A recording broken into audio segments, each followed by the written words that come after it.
देशाचं नाव लवकरच इंडियाऐवजी भारत होणार का याची जोरदार चर्चा राजकीय वर्तुळामध्ये आज सुरू झाली। राष्ट्रपतींच्या राजपत्रावर पहिल्यांदाच अधिकृतपणे प्रेसिडेंट ऑफ इंडियाऐवजी प्रेसिडेंट ऑफ भारत असा उल्लेख झाला आणि त्यानंतर या चर्चांना उधाण आलं।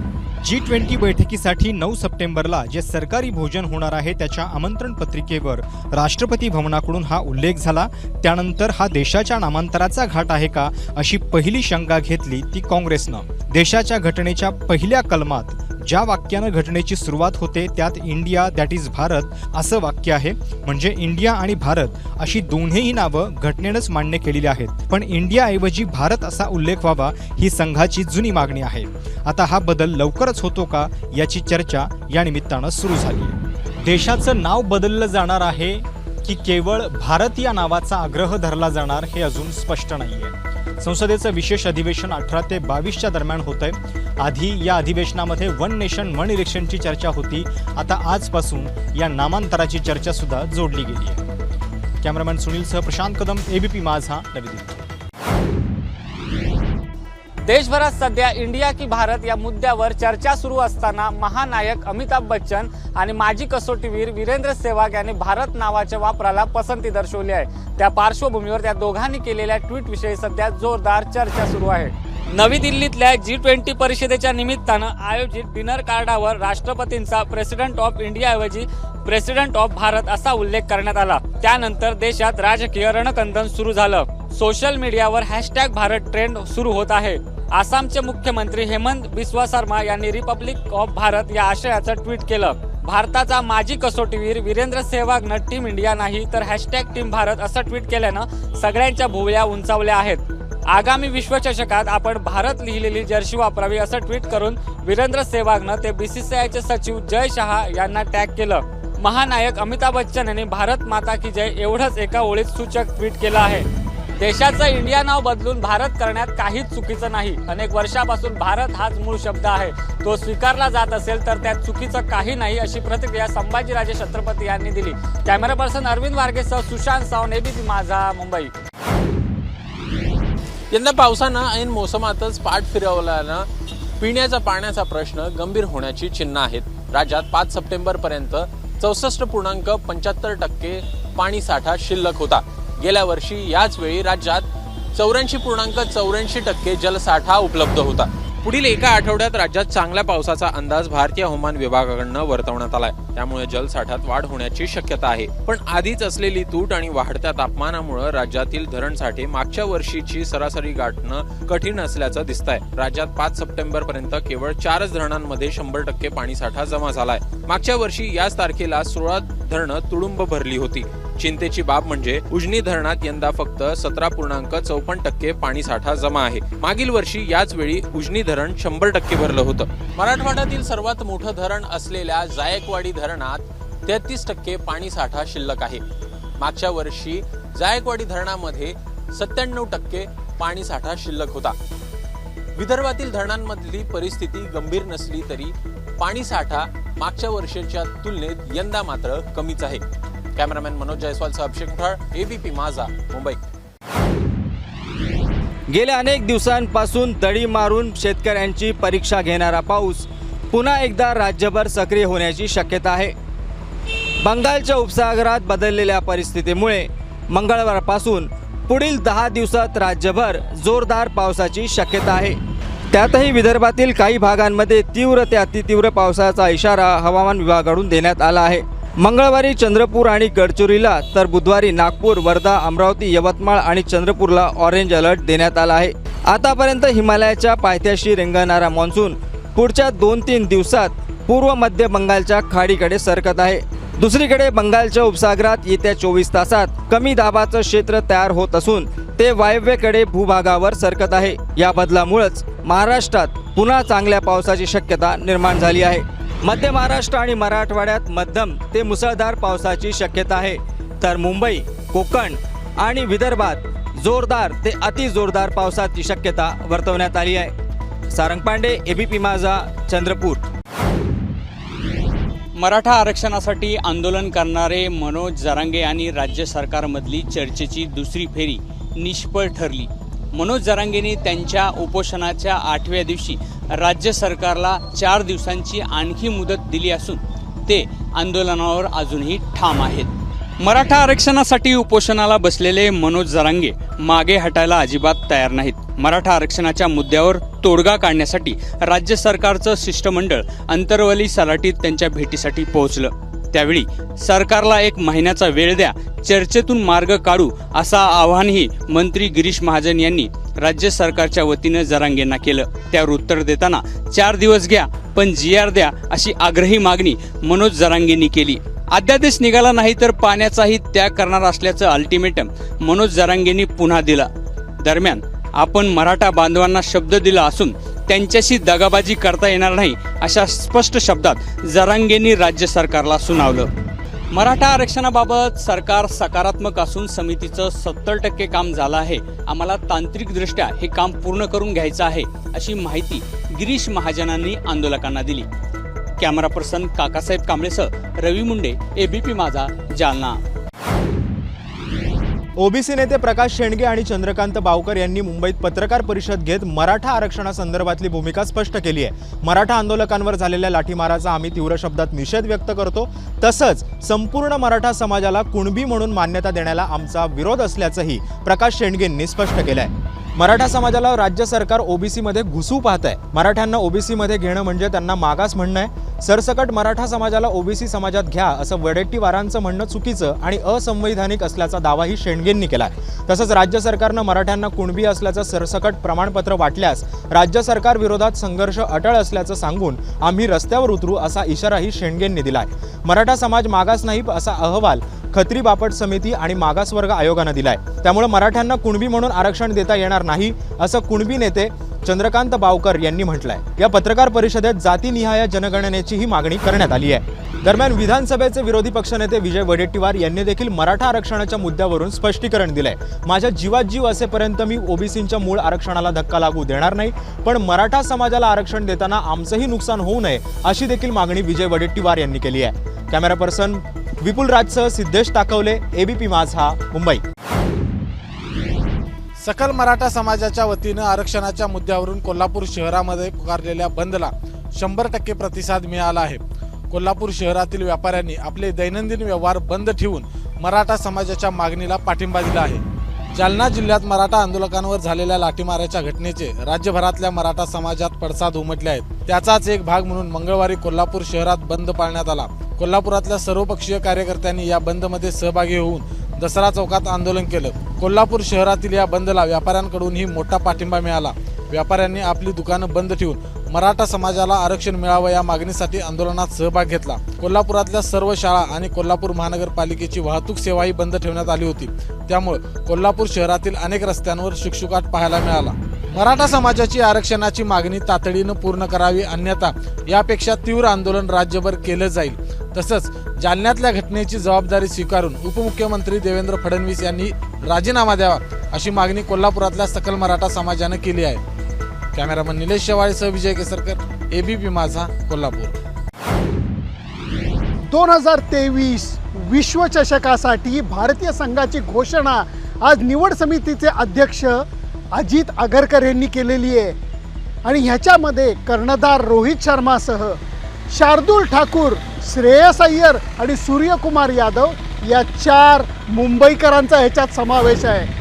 आगामी वनडे विश्वचषकाला 5 ऑक्टोबरपासून भारतात सुरुवात होणार आहे. या विश्वचषकासाठी भारताच्या संघात कर्णधार रोहित शर्मासह शुभमन गिल, विराट कोहली, श्रेयस अय्यर आणि सूर्यकुमार यादव या प्रमुख फलंदाजांचा समावेश करण्यात आलाय.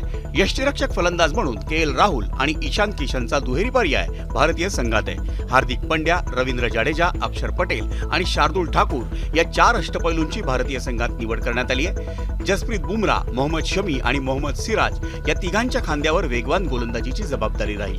डावखुरा फिरकी गोलंदाज कुलदीप यादवचीही भारतीय संघात निवड करण्यात आली आहे. ICCच्या नियमानुसार 5 सप्टेंबरला सर्व संघांची घोषणा करायची शेवटची तारीख होती. अर्थातच काही अपरिहार्य कारणास्तव जर का कोणाला काही दुखापत झाली खेळाडूला तर 28 सप्टेंबरपर्यंत तुम्ही विश्वचषकाच्या संघामध्ये बदल करू शकतात. सुनंदन लेले, ABP माझा, कँडी, श्रीलंका. राष्ट्रवादी काँग्रेसमधल्या शरद पवार गटाकडनं आज जळगावात शक्ती प्रदर्शन करण्यात आलं. राष्ट्रवादी काँग्रेसच्या फुटीनंतर स्वाभिमान सभेच्या निमित्तानं शरद पवार पहिल्यांदाच जळगावमध्ये आले होते. यावेळी त्यांचं जंगी स्वागत करण्यात आलं. राष्ट्रवादी काँग्रेसमधल्या अजित पवार गटानं राज्य सरकारमध्ये सामील होण्याचा निर्णय घेतल्यानंतर शरद पवार राज्यभरात आणखी सक्रिय झाले आहेत. बीडनंतर आता जळगावात शरद पवारांची स्वाभिमान सभा पार पडली. या सभेसाठी शरद पवारांचं जळगावात मोठ्या उत्साहात स्वागत करण्यात आलं. यावेळी जेसीबी मधून शरद पवारांवर फुलांची उधळण करण्यात आली. दुसरीकडे बॅनर्सच्या माध्यमातून अजित पवार गटालाही डिवचण्यात आलं. वाघ हा वाघ असतो, तो कधीच म्हातारा होत नाही. सत्तेसाठी नाही, सन्मानासाठी आम्ही सारे साहेबांच्या पाठीशी, अशा आशयाचं बॅनर अवघ्या जळगाव शहरात लावण्यात आलं होतं. शरद पवारांची स्वाभिमान सभा तब्बल 34°C तापमानात मोठ्या जल्लोषात पार पडली. राज्यातला शेतकरी अडचणीत आहे. हा शेतकरी सरकारकडे भीक नाही, मात्र आपल्या कष्टाची किंमत मागतो, असा प्रहार शरद पवार यांनी यावेळी केंद्र आणि राज्य सरकारवर केला. कॅमेरामॅन किरण कटारेसह मुकुल कुलकर्णी, एबीपी माझा, जळगाव. मुख्यमंत्री एकनाथ शिंदे यांचे सुपुत्र आणि खासदार श्रीकांत शिंदे यांच्या कल्याण लोकसभा मतदारसंघासह ठाणे मतदारसंघाचा आढावा ठाकरे गटाचे पक्षप्रमुख उद्धव ठाकरे यांनी मंगळवारी मातोश्री येथे घेतला. यामध्ये ठाणे आणि कल्याण या दोन्ही लोकसभा मतदारसंघावर आपलाच भगवा फडकवायचा आहे, असं आढावा बैठकीतील पदाधिकाऱ्यांना नेत्यांना उद्धव ठाकरे यांनी सांगितलं. केंद्र सरकारनं संसदेचं विशेष अधिवेशन बोलावलं आहे, त्यामुळे लोकसभा निवडणुका लवकरच जाहीर होऊ शकतात हे लक्षात घेऊन आतापासूनच तयारी करा, असं सांगून उद्धव ठाकरेंनी आपल्या सहकाऱ्यांमध्ये नवा जोश भरला. समोरचा उमेदवार कोणी असो, समोरच्या उमेदवाराची ताकद किती असू द्या, आपण तळागाळातील जनतेपर्यंत पोहोचून प्रचार करा आणि स्थानिक कार्यकर्त्यांना भेटून आपली संघटना आणखी मजबूत करा, अशा सूचना त्यांनी या आढावा बैठकीत दिल्या. इंडिया आघाडीचं यजमानपद आपल्याकडे होतं. इंडिया आघाडीत आपल्याला जबाबदाऱ्या आहेत. काही ठिकाणी मला दौरे करावे लागतील, त्यामुळे आपल्या मतदारसंघात माझं येणं कमी झालं तरी सुद्धा तुम्ही तुमची तयारी सुरू ठेवा, असंही उद्धव ठाकरेंनी या बैठकीत सांगितलं. ठाणे कोणाच्या नावावर लिहून ठेवलेलं नाही, त्यामुळे ठाणे हा नेमका कोणाचा गड आहे हे निवडणुका झाल्यानंतर कळेल, अशी प्रतिक्रिया ठाकरे गटाचे खासदार राजन विचार यांनी दिली. कॅमेरामॅन अनिल संगारेसह मी वेदांतने, एबीपी माझा, मुंबई. भाजपचे आमदार नितेश राणे यांनी पुणे महापालिकेचं प्रशासन आणि अधिकारी यांच्याबद्दल केलेल्या वादग्रस्त वक्तव्याच्या निषेधार्थ आज पालिकेच्या इमारतीसमोर महापालिकेतले अधिकारी आणि कर्मचारी यांनी आंदोलन केलं. भाजपच्या वतीनं पुण्यातील पुण्येश्वर मंदिराच्या परिसरातील अतिक्रमण हटवण्यासाठी सोमवारी आंदोलन करण्यात आलं होतं. त्यावेळी बोलताना आमदार नितेश राणे यांनी महापालिका कर्मचाऱ्यांबद्दल अपशब्द वापरले होते. त्यामुळे संतप्त झालेल्या महापालिका कर्मचाऱ्यांनी नितेश राणेंविरोधात आंदोलन केलं. आम्ही इतके वर्ष नोकरी केली, त्यामुळे कसं वागायचं याचा आम्हाला भान आहे. आम्ही संयम बाळगतो, याचा अर्थ चुकीचा घेऊ नये, असा इशारा या कर्मचाऱ्यांनी दिला. आमच्या आया बहिणींचा उल्लेख करण्याची काय गरज होती, असा प्रश्न करून महापालिका उपायुक्त माधव जगताप यांनी नितेश राणेंना थेट आव्हान दिलं. माझ्यावर गुन्हा दाखल झाला तरी चालेल, असं नितेश राणे भाषणात म्हणाले होते. त्याला प्रत्युत्तर देताना महापालिकेचे उपायुक्त माधव जगताप यांनी आमच्या आया बहिणींचा उल्लेख यापुढे सहन केला जाणार नाही, त्याला जशास तसं उत्तर दिलं जाईल, भले मग माझ्यावर गुन्हा दाखल झाला तरी चालेल, असं म्हणत आमदार नितेश राणेंना आव्हान दिलंय. कॅमेरामॅन अमोल गवाळे, मंदार गोंजारी, एबीपी माझा, पुणे. बीड जिल्ह्यात दुष्काळ जाहीर करावा या मागणीसाठी अंबाजोगाई शहरातील उपजिल्हाधिकारी कार्यालयावर महाविकास आघाडीच्या वतीनं जन आक्रोश मोर्चा काढण्यात आला. यावेळी कृषी मंत्री धनंजय मुंडे यांच्या विरोधात घोषणाबाजी करण्यात आली आणि त्यांच्या राजीनाम्याची मागणीही करण्यात आली. अंबाजोगाई शहरातील डॉक्टर बाबासाहेब आंबेडकर चौकातून या मोर्चाला सुरुवात झाली. तिथून निघालेला मोर्चा छत्रपती शिवाजी महाराज चौकातून उपजिल्हाधिकारी कार्यालयावर धडकला. पाण्याअभावी सुकलेली पिकं आपल्या बैलगाडीला बांधून शेतकरी या मोर्चामध्ये सहभागी झाले होते. कृषी मंत्र्यांना त्यांची जबाबदारी झेपत नसेल तर त्यांनी राजीनामा द्यावा, अशी मागणी या मोर्चातून करण्यात आली. राष्ट्रवादी काँग्रेसचे प्रदेश उपाध्यक्ष बबन गित्ते, काँग्रेसचे जिल्हाध्यक्ष राजेसाहेब देशमुख यांच्यासह महाविकास आघाडीतील अनेक नेते या मोर्चामध्ये सहभागी झाले होते. बीड जिल्ह्यात मागच्या 30 ते 40 दिवसापासून पावसानं खंड दिल्याने कापूस आणि सोयाबीन या पिकाचं मोठं नुकसान झालंय. या पार्श्वभूमीवरती शेतकऱ्यांना पीक विमा आणि सरसकट मदत जाहीर करावी, अशी मागणी या मोर्चातून करण्यात आली. कॅमेरामन पप्पू बोरकरसह गोविंद शेळके, एबीपी माझा, बीड. नागपुरातील भाजपच्या अल्पसंख्याक आघाडीच्या कार्यकर्त्या सना खान यांचे मृतदेह अद्याप मिळालेले नाही. मात्र त्यांच्या हत्या प्रकरणाशी संबंधित भक्कम पुरावे नागपूर पोलिसांना जबलपूरमधून मिळाल्याची सूत्रांची माहिती आहे। सना खान यांची जबलपुरात हत्या करून त्यांचा मृतदेह हिरण नदीत फेकल्याची कबुली मुख्य आरोपी अमित साहूने नागपूर पोलिसांना दिली आहे। अमित साहूने जबलपूरमधल्या त्याच्या राहत्या घरी सना खान यांची हत्या केल्याचे समजतंय। त्यांच्या घरातल्या सोफ्यातल्या फोममध्ये रक्ताचे डाग आढळून आल्याची नागपूर पोलिसांमधल्या सूत्रांची माहिती आहे।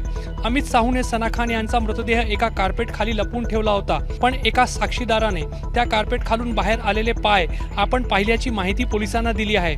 तसंच अमित साहूने रक्ताचे डाग स्वच्छ करण्यासाठी दिलेली पॅन्टही नागपूर पोलिसांनी जप्त केली आहे। या फॉरेन्सिक पुराव्यांच्या आधारे अमित साहूने सना खान यांची हत्या केल्याचं सिद्ध करता येऊ शकेल असा नागपूर पोलिसातील सूत्रांचा दावा आहे।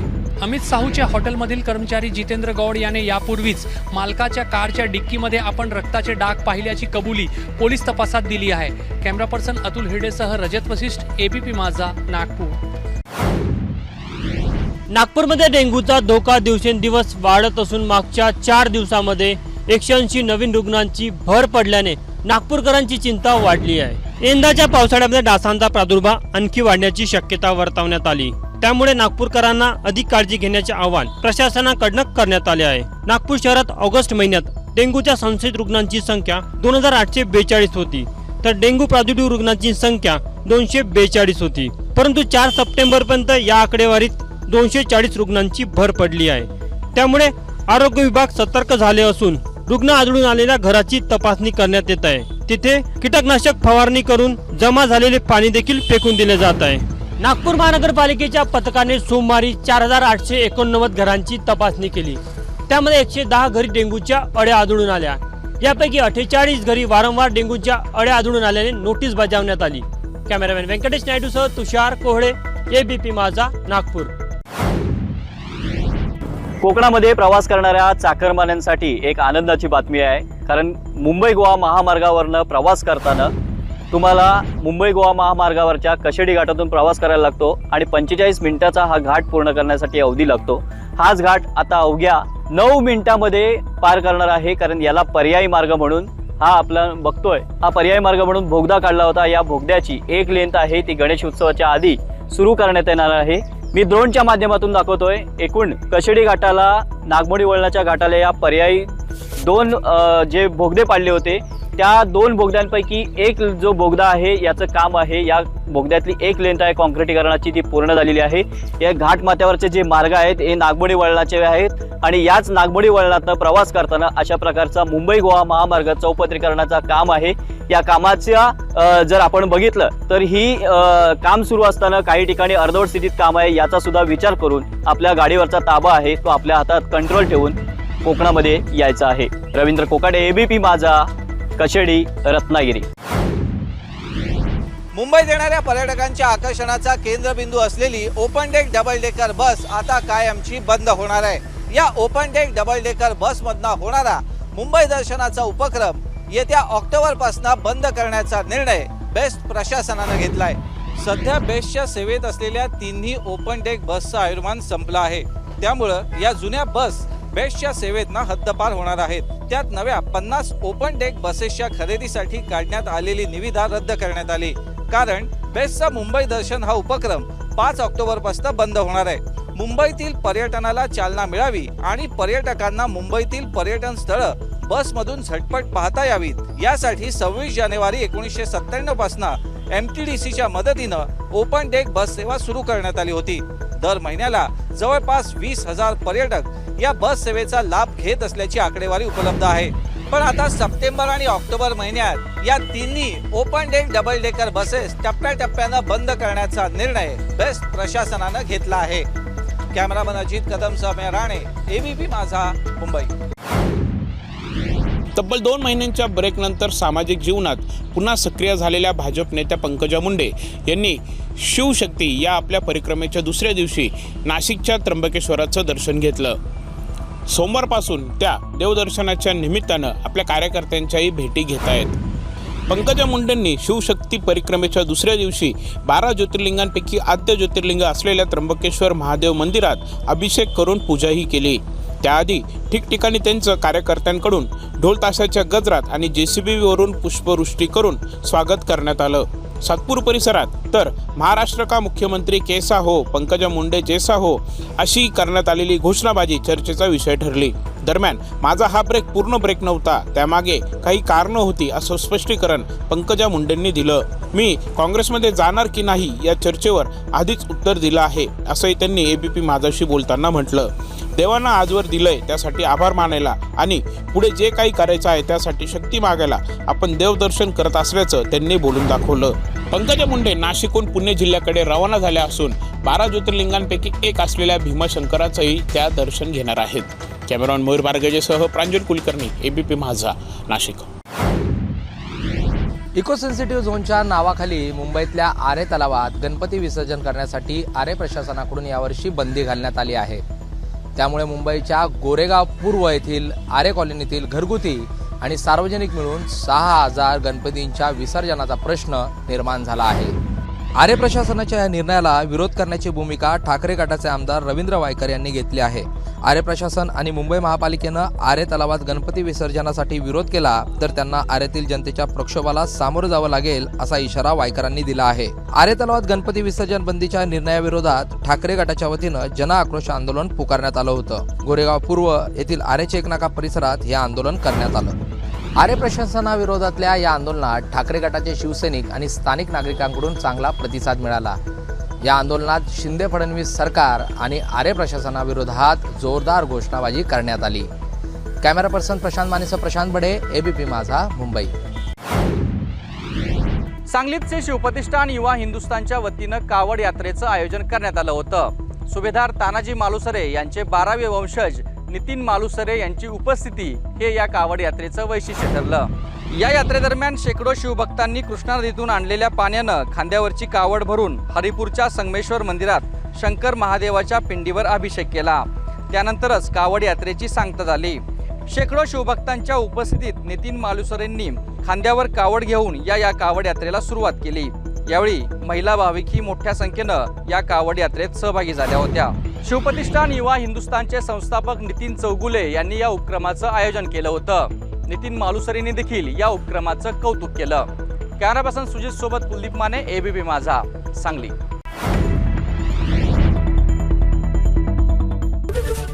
एबीपी माझा, उघडा डोळे बघा नीट.